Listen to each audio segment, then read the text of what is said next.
Assalomu alaykum. Mazali taomlar va pishiriqlar kanaliga xush kelibsiz. Bugun uy sharoitida yana bir juda ham mazali tort tayyorlaymiz. Tayyorlanishi oson, ta'mi bo'lsa juda ham mazali chiqadi.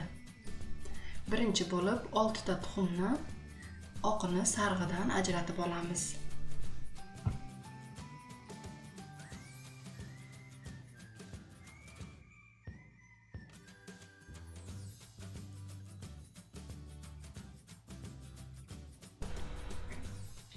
Mana endi ajratib oldik. Sariqni bir chetga olib turamiz va tuxumni oqiga bir chimdim tuz solamiz. 180 gram shakar solib, yarim choy qoshiq vanilin solamiz va mikser yordamida 6-7 minut davomida yaxshilab ko'pirib chiqqunicha mikser yordamida aralashtiramiz.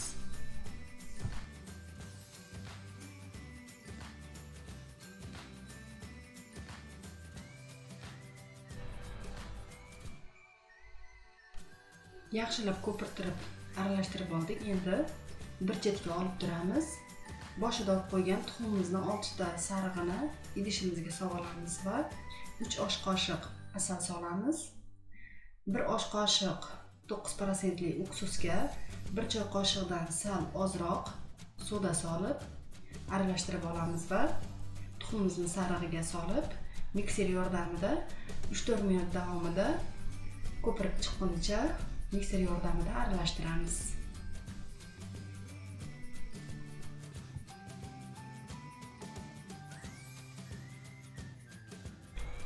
Mana ko'pirtirib yaxshilab aralashtirib olganimizdan so'ng birinchi idishdagi oq aralashmamizga qo'shib yaxshilab aralashtirib olamiz.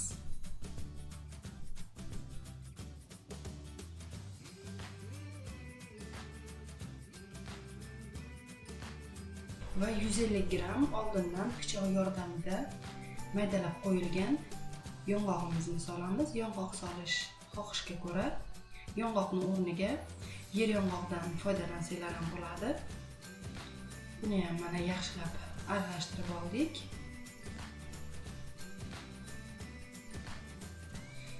Endi 280 gram unimizni elakka oz-ozginadan solib elakdan o'tkazib olamiz va yaxshilab lopatichka yordamida aralashtirib olamiz. Unimizni 3-4 ga bo'lib elakdan o'tkazdirib aralashtiramiz.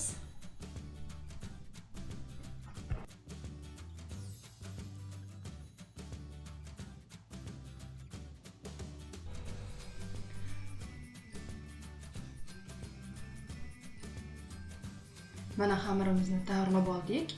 Tayyor bo'lgan xamirimizni 3 ta idishga teng qilib bo'lib olamiz.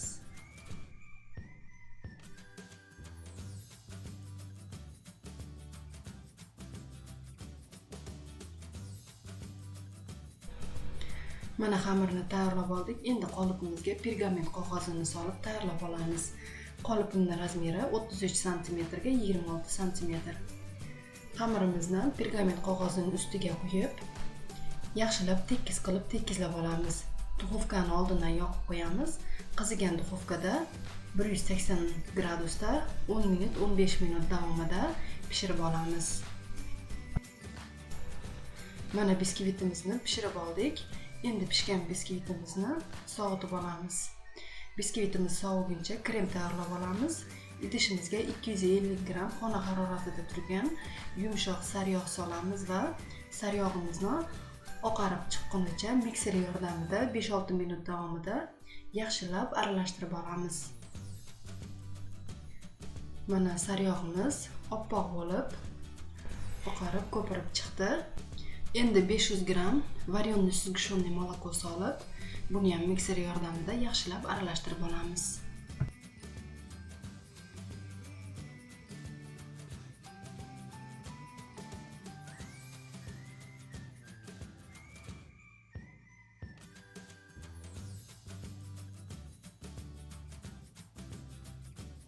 Mana kremimiz endi tayyor bo'ldi. Endi sovigan biskvitimizni pergament qog'ozini ehtiyotkorlik bilan ko'chirib, qog'ozini ajratib olamiz.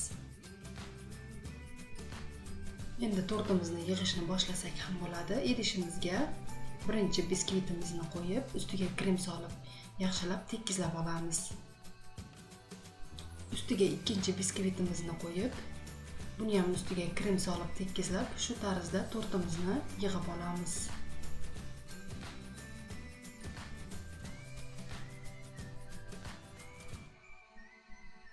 Endi mana tayyor bo'lgan tortimizni ustiga xohishga ko'ra bezab olamiz. 40 gram qirg'ichdan o'tkazilgan shokoladni tortimiz ustiga sepib, tortimizni bezab olamiz. Tayyor bo'lgan tortimizni 5-6 soatga sovutgichga solib qo'yamiz.